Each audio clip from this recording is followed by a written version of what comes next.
I haven't done one of these in quite a while. And I've been asked to, and um, so I with the recent announcement of Germany finally authorizing Leo 2s to Ukraine, and the United States also agreeing to send upwards of 31 Abrams tanks to Ukraine. I thought it was pretty good time to put a little something together on um, these Western tanks going to Ukraine. Try to break it down, what this means. And I've had a really hard time coming to grips with the logistics and maintenance aspect of Western main battle tanks going to Ukraine. Um, and I'll get into some of that throughout this, right? Did a little bit of preparation, not complete. I don't script these. I kind of ramble a little bit. But as you can see here from the War Monitor Twitter feed, his little infographic showing the types, quantities, and donors of these Western main battle tanks in the Ukraine. So we'll start at the top with the Challenger 2. That's the current British main battle tank, and we're looking at 14 Challenger 2s heading from the UK to Ukraine. So 14, that's a an American tank company, right? So three platoons of four, company commander, company executive officer. So one Western tank company size set. From the U.S., M1 Abrams. These will be M1A1s, I'm certain. 31. 31 is a Russian battalion size set of tanks, right? That's three companies of 10 with the battalion commander tank. Within those three companies of 10, that's three platoons of three tanks and then one for the company commander, right? So slightly different task org and the Russian style formation than the American style formation. So it's curious that the American tanks are going in a quantity that would equate to a Russian style formation. All right, then we look at Leo 2s, and I'm going to base this off of Leo 2 A6. They're not going to get A7s, but the A6 has been a fairly high volume export model of the Leo 2, and there are many countries using it currently. Some of those countries may want to switch to Abrams, or they may want to work on Leo 2 A7s from Germany, right? So I'm using the assumption these are all Leo 2 A6s, right? There may be some A4s in there. There aren't going to be A7s, um, but using the assumption they're A6s. All right, so Germany 14, Poland 14. All right, we know Poland wants to pure fleet. Pretty good idea. They want a pure fleet with Abrams, although they do have Korean K2s in their inventory now. But I just equate the Korean K2 to like a 4/5 scale Abrams. Uh, if you've seen them, if you've been on the Korean tanks, they're an Abrams, just a little bit smaller. But two American company size formations coming out of Germany and Poland. Portugal, 4, that's one tank platoon. And from Portugal, that's a significant commitment of combat power. The Portuguese army is not giant. It's a small country. It's a small military. Very competent, very powerful. Um, so 4 tanks coming from them is a significant commitment. Um, Spain, upwards of 53 coming from Spain, right? And they were one of the first adopters of the Leo 2A6. So that's pretty significant, upwards of 53. Norway, looking at 8, that's 2 tank platoons. Netherlands, 18, Finland, 5, and then potentially Canada. All right, in an unknown quantity. There's not been a commitment of Leo 2s yet come out of Trudeau's office, though it is expected, anticipated. All right, so we look at total Leo 2 A6s, we're looking at 116 tanks. Current anticipated commitment. That's a brigade, right? That's a brigade's worth of Leo 2s. Challenger 2, 14, that's one company. All right, and then with Abrams, and I'm assuming M1A1 because there are plenty of those, that have not gone through the transition into the A2 SEP, V2, V3 programs. So 31, that's a battalion, right? So brigade plus, almost 2 brigades worth of combat power Western tanks. If you look on the right side of this screen, I got my mouse over here now, right there. That's an M1A1. All right, it does not have a commander's independent thermal viewer. It's a 120 millimeter L44 gun. All right, and that it's obviously the 120. That's evident by the bore evacuator shape and size, right? So if it were the 105 cannon, it's symmetrical, right? The 120 is kind of bulged on the top. Look here, over here on the right. That's a Leo 2A6. And then you have a Challenger 2 here, all right? So I made the Leo 2 picture a little bit bigger because that's going to be the preponderance of Western tanks going into Ukraine. So all 3 of them are very capable, current modern tanks. Better than anything Ukraine currently has. Certainly better than anything that Russia has committed to the fight thus far, right? Right, I'm not going to talk relative combat power or anything like that in this video. I'm just going to talk about the tanks themselves, and a little bit of what I see the issues being in logistics and maintenance. So come down, I got two charts here. The chart on the top, I'm talking about armament, right? So you see the Leo 2 and the Abrams really have the same gun, okay? The difference is the Leo 2's gun is a little bit longer than the gun on the Abrams, but they're still a Rheinmetall 120 millimeter smooth bore cannon. All right, L55, it's a 55 caliber length. 44 it's just shorter length, right? So Abrams actually has a shorter gun than does the Leo 2 A6. What that equates to, okay? So Leo 2 does have a little higher muzzle velocity. It's about 300 feet per second or 100 meters per second faster muzzle velocity than Abrams, okay?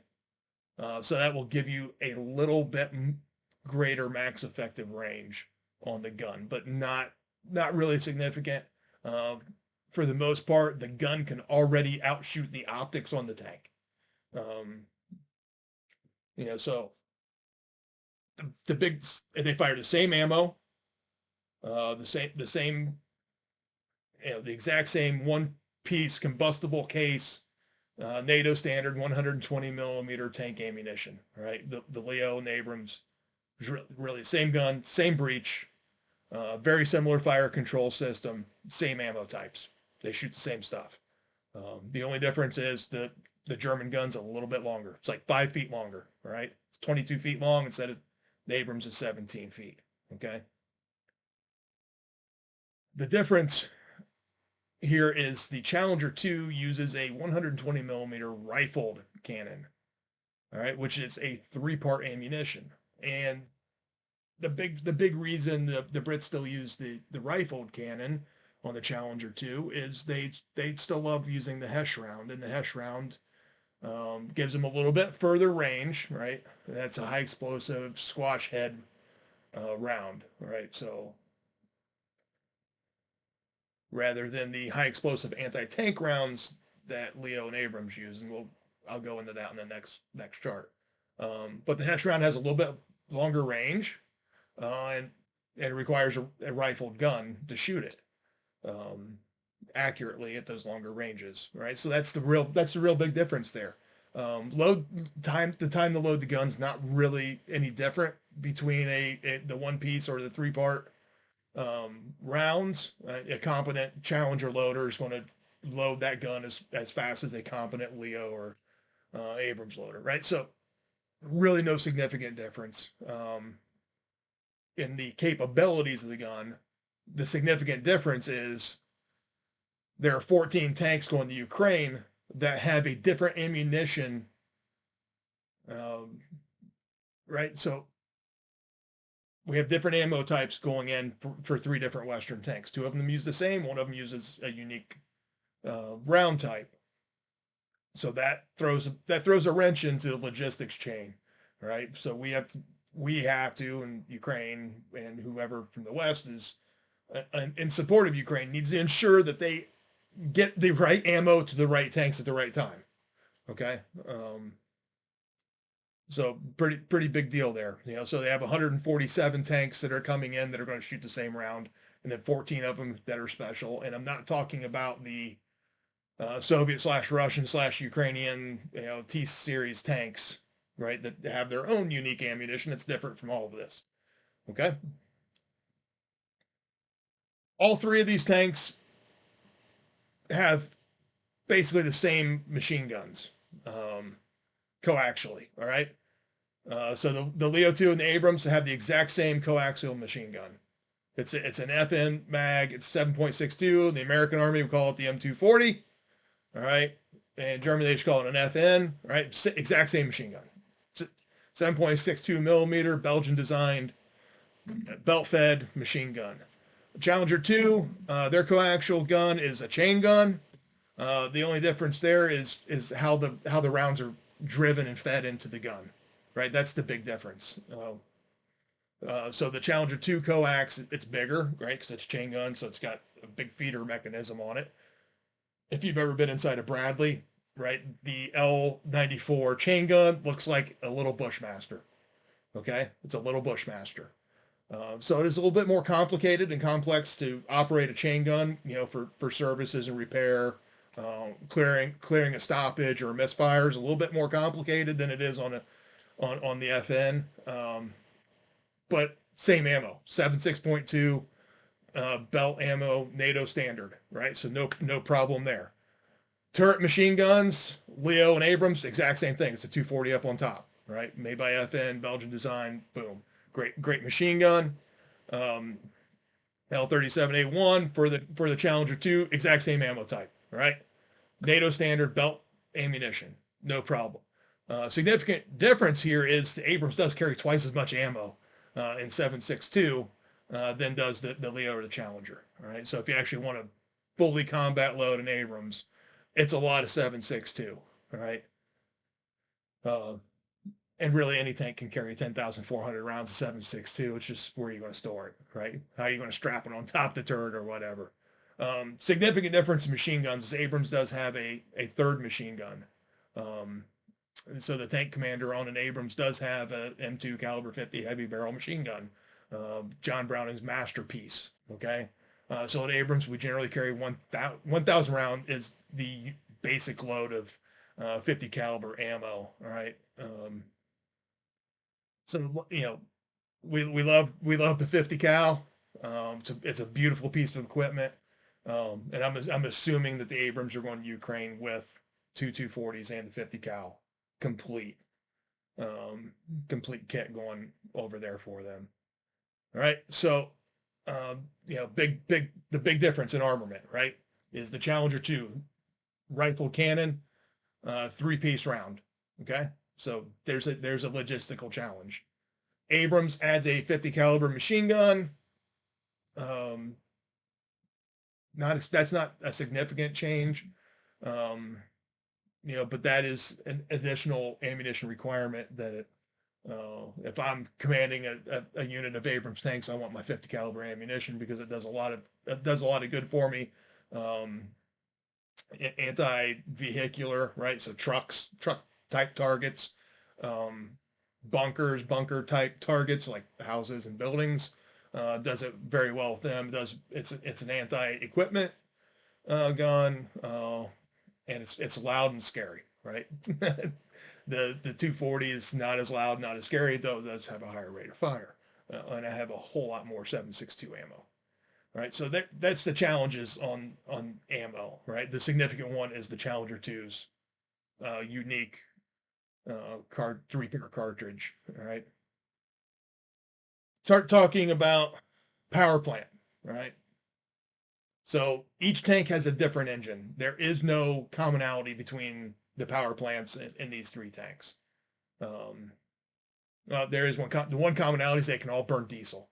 Right, diesel number 1 will burn in all 3 of these tanks, and that's not an issue. I've run diesel in an Abrams tank way back in the day. It runs fine. Okay, just fine. You don't have to run, JP4, JP8, F24.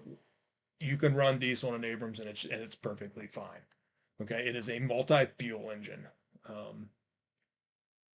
But here the basics of the power plant, right? Three different engines there. Leo 2 is a 27.4 liter V12 turbocharged diesel. Challenger 2 is a 26.1 liter V12 turbocharged diesel. All right. Abrams, it's the big difference. It is a 1500 horsepower, all right, turbine engine. Okay. Completely different, right? It's more equivalent to a jet engine, right? It's got giant turbine fans that move air, all right? Vice the diesel engines still burns diesel fuel, right? But how the power is generated from inside the engine is completely different. So the air induction system on an Abrams is a really big deal. Keeping the air filters clean with good seals on them is important in an Abrams. It's not as important, right, on the diesel engine. That's just not, right? If I get some dirty air in there, I'll lose some efficiency, but it's not going to destroy the engine, right? I get dirty air into a turbine engine and I can destroy the engine really quickly, right? With any kind of foreign object damage inside a turbine, it can be catastrophic, right? Inside the diesels, probably not going to be, right? But if I get just sand, particulate matter inside a turbine engine, it can cause catastrophic damage. And that's significant in maintenance, crew level maintenance, right? So operator level maintenance or the next echelon mechanic level services and repairs. If you look horsepower, torque, they're pretty similar in what you get out of them. Abrams actually has the lowest torque of the three engines. 1,500 horsepower. Leo 2, I call it 1,500. It's like 1,479. I rounded up, gave them the benefit of the doubt. Challenger 2, 1,200 horsepower, but over 3,000 foot-pounds of torque. So if you look at this, like engine, Leo 2, pretty good power plant, okay? Fuel capacity, Abrams, giant fuel tank, right? Double the fuel capacity of the other tanks, essentially. Certainly of Leo 2. Challenger 2 is almost 1,600 liters, 421 gallons. So Challenger 2 has a giant fuel tank as well. You look at speed, top speed, and this is road speed. I didn't go off-road or combined speed. They're all about the same. They all go about 40 miles per hour, right? I've had an Abrams that would go 70 miles per hour, and I've had an Abrams that would go about 38 on the highway, right? So, but if we have the correct air fuel ratio going into it, it's going to keep it right about 42 miles per hour. So everything right there is right in that sweet spot, 40 miles per hour. That's great for a track combat platform. So they're all really similar there. Range, you'll see Leo and Abrams have very similar range, even though Abrams carries double the fuel, right? Because the fuel economy in the turbine engine is kind of crap, right? But you have immediate power when you twist the throttle.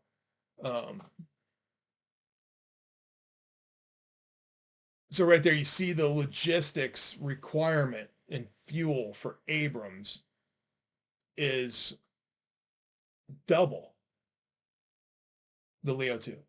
That's twice the fuel requirement of Leo, all right?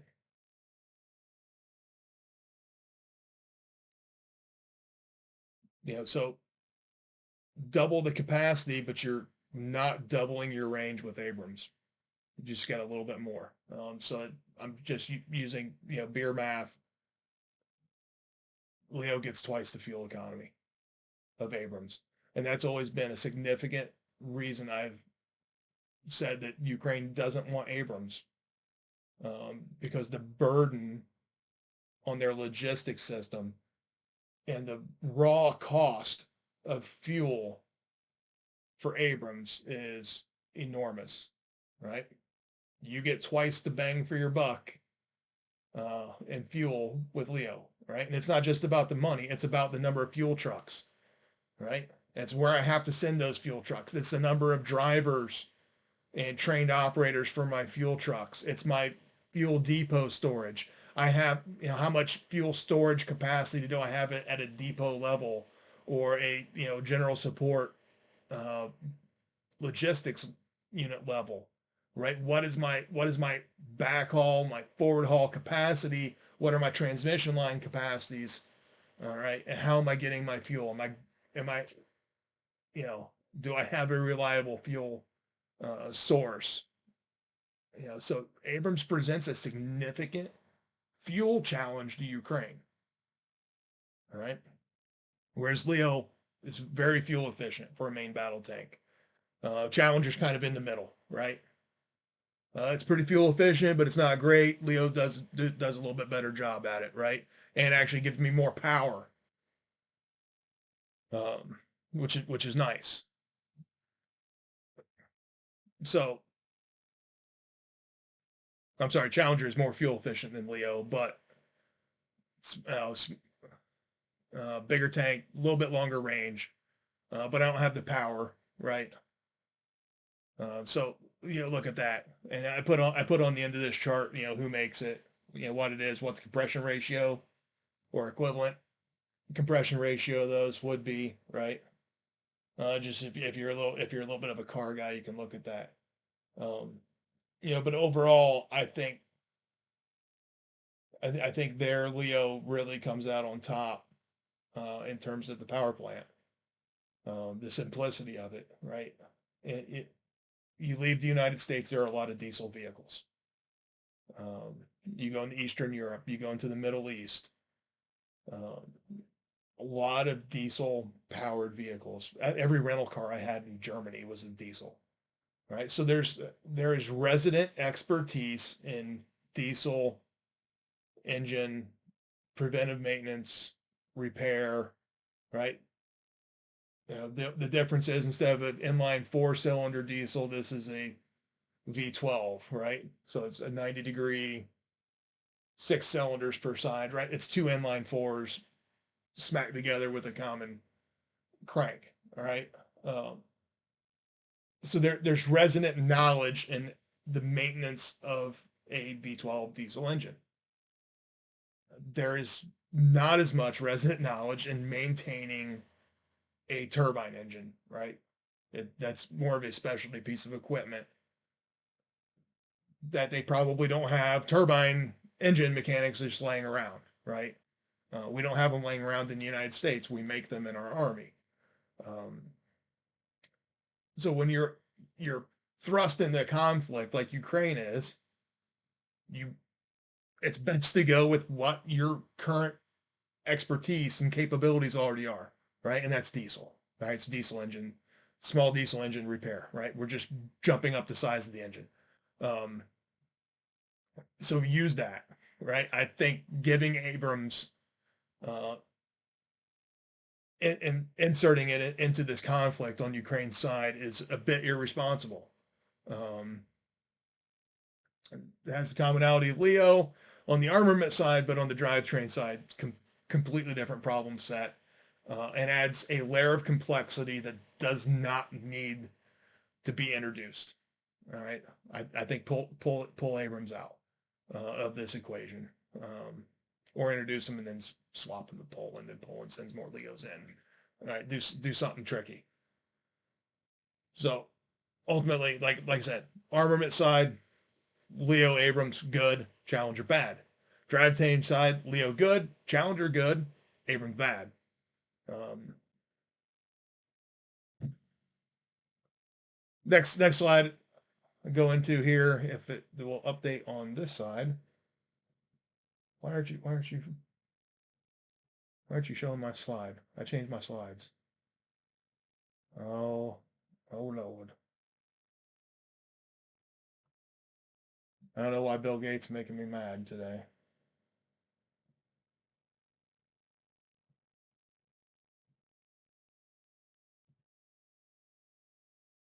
Oh no. See, this is what happens. Look what happens here. Ah, there it goes. Cool. I'm gonna move my big stupid head somewhere else. But this is just really quick showing the different ammo types. Here on the right side. All right, these are ammo types for Leo and Abrams. Okay. This armor piercing, finish, stabilized, discarding sabot tracer. All right, this is multi-purpose anti-tank. No, that's actually an impact OR. All right, so multi-purpose anti-tank, obstacle reducing. That's a training sabo. This is a can round. Here's another service sabo, armor piercing. Okay, here's multi-purpose anti-tank, and on here it has an air and a ground setting. All right, so just different fuse type. I'm sorry, that's the impact training round. That's why it's blue. I'm dumb. Heat round right here. This is the training heat, right? We got rid service heat out because right next to it's the M908. Okay, this is the impact OR. This is the obstacle reducing round, right? So it's got a solid fuse on there, right? This was the M38-1 impact, has air ground mode fuse, right? And then the XM1147. This is the new round that's in development. All right, but the main rounds here are, all right, service sabo, all right, whether it's an 829, A3, 829, A4, the blue are training rounds, training sabo, training heat, training impact, can round, right? It's 120 millimeter frickin' shotgun shell, right? It's the easiest way to describe it. Impact, service impact, impact obstacle reducing. Okay. So here's how sabo rounds work. Bam, it's a kinetic energy round. It's a bullet, right?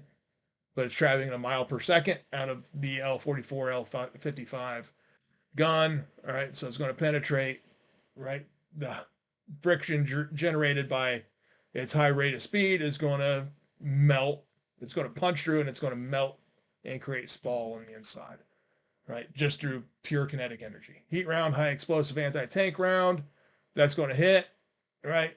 And then this little part here, or on the old heat round, and this on the impact, is going to come in here, and then this is full of chemical energy, right?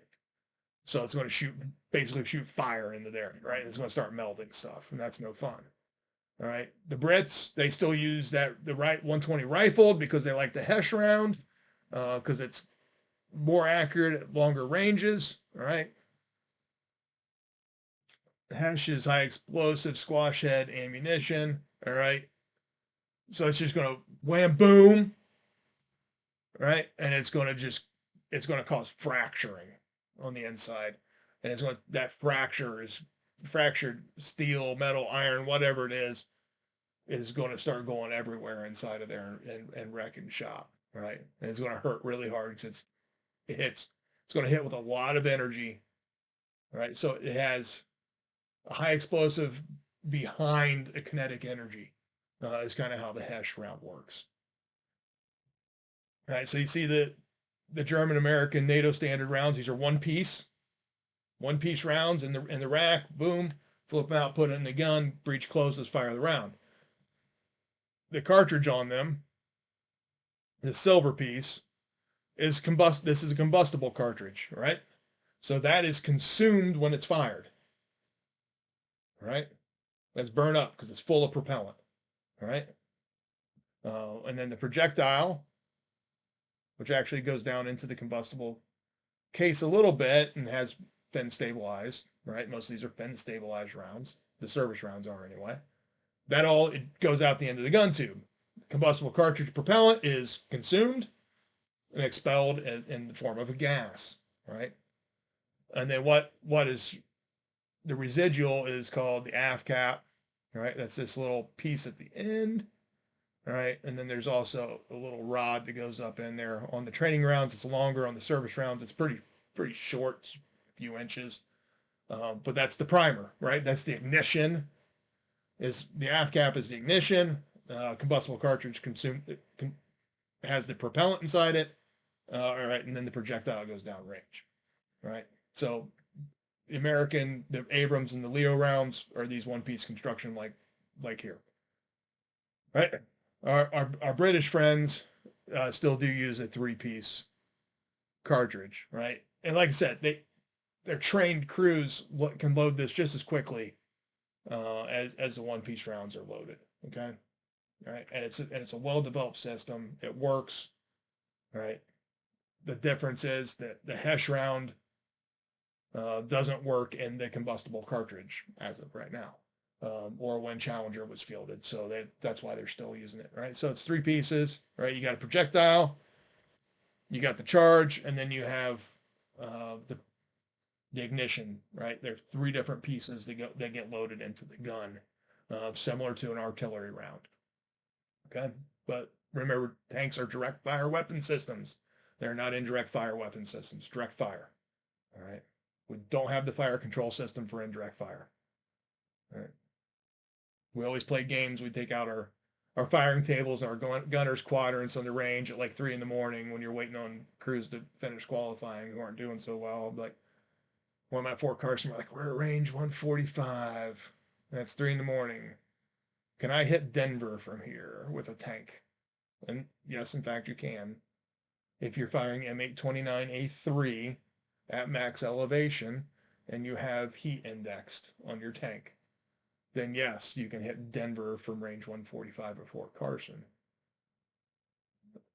Are you going to do it with accuracy? Absolutely not, because there are so many variables in that during that time of flight that the fire control system of Abrams doesn't calculate for. Okay, whereas an artillery, a howitzer, does calculate for that metadata that's up in the air, right?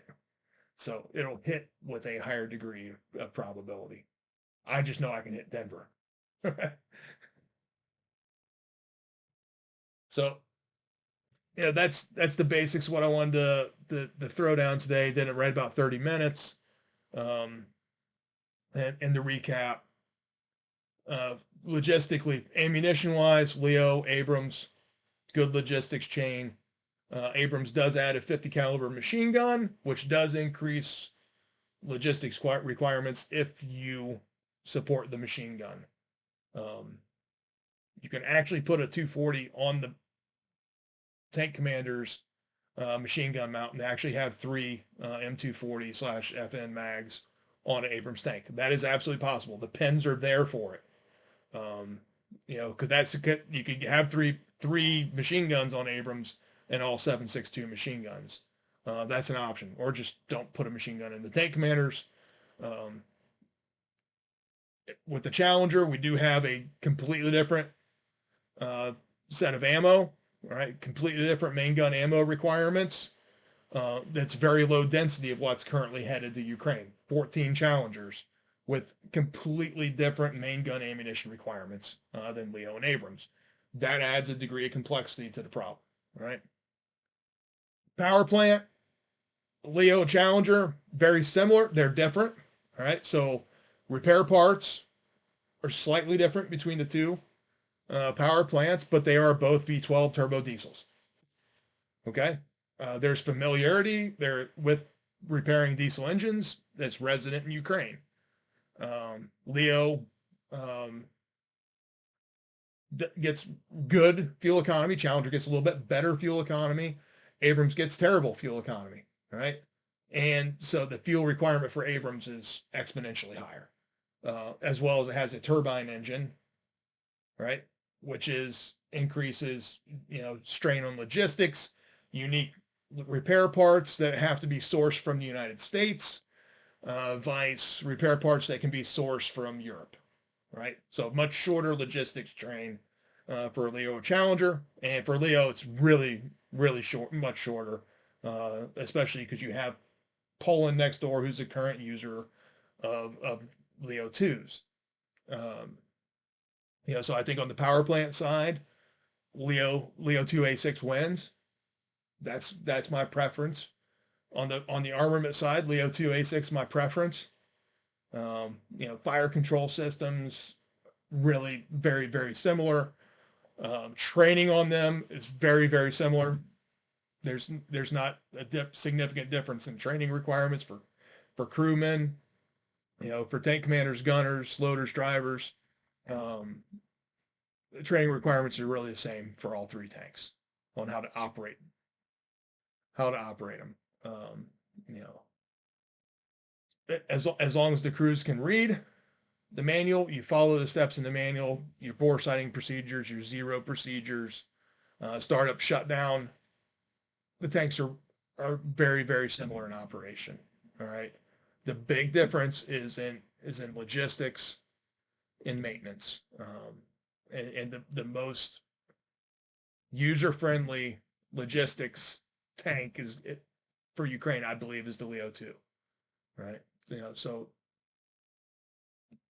I get it. I understand there's politics, there's negotiation, right? And where Germany comes in and says, we're not going to authorize Leo 2s to Germany until America, you pony up some Abrams. All right.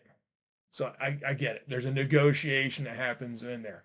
But the result in that negotiation places undue stress on a logistics system that is actively engaged in ground combat for a year. Right? That's unfair to the operators of the tanks. It's unfair to the logisticians. It's unfair to the planners, right? And the acquisition people and the trainers, the advisors, to ensure that the right thing gets to the right place at the right time. We've added complexity and ambiguity to a system that is already complex, and it already has a high degree of ambiguity, and it's under fire. So that's the significant issue. Getting the Leo 2s in there, great decision. Excellent main battle tank, excellent platform, combat proven, right? Challenger 2, combat proven. Abrams, combat proven, right? Iraq, Afghanistan, other fights in the Middle East, North Africa. These tanks have been there. They've been in, austere training environments in the United States and Canada and Australia, right? Difficult terrain. They're all proven in multi environments and multi domain. But some of them are better in certain areas than others, right? And ultimately, at the end of the day, Ukraine does not have the apparatus that the United States has to field, maintain, and sustain Abrams tanks, right? The United States has sold Abrams to Saudi Arabia, to Kuwait, to Egypt, right? Iraq, Australia. Australia is self-supporting, right?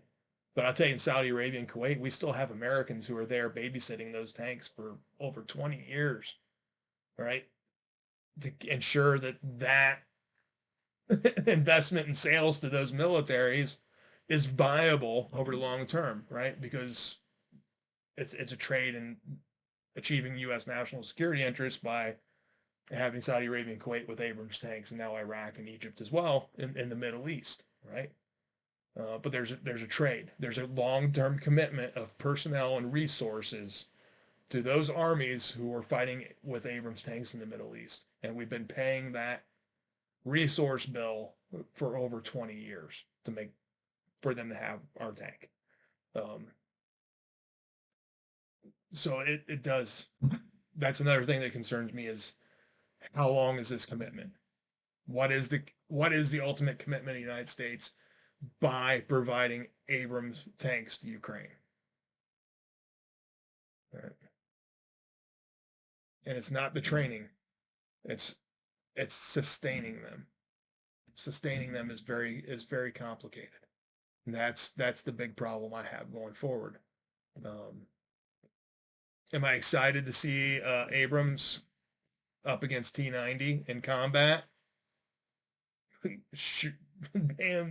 Damn sure I am. I want to see the footage of it. I want to see Abrams in ground combat with T-80s and T-90s and throw a T-14 Armada in there.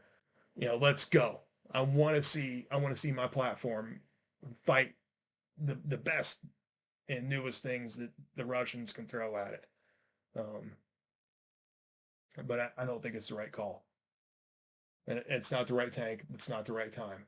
Right? Leo 2A6 is the right tank. It's the right time. It has the capabilities. It's sustainable. and it meets the requirement. All right. But again, caveat, I understand. There's a political negotiation happening behind closed doors, right? That forced the Americans and Brits' hands to send Challengers and Abrams in Ukraine. But now there's a price, there's a bill that goes along on the British and American side to sustain those for Ukraine and to ensure that they have the capability to sustain them at least through this conflict, if not longer. Right. So just rambled on for like a whole nother 10 minutes there. But there's my quick down and dirty on the three Western main battle tanks heading into Ukraine, coming to a battlefield, a Twitter feed, a Telegram feed near you very soon. So I know there's smart people there. They're gonna employ these tanks well, and they're gonna fight well. But on the flip side, the Russians have learned a lot of lessons the hard way, and we're starting to see the change in Russian tactics at small unit tactical level, where they're actually starting to integrate combined arms movement and maneuver much better in January 23 than they did in February 22. Okay, so the integration between infantry fighting vehicles and tanks on the Russian side, it looks completely different than it did a year ago. A year ago, it was a complete nightmare for Russia and catastrophic. Now, you see BMPTs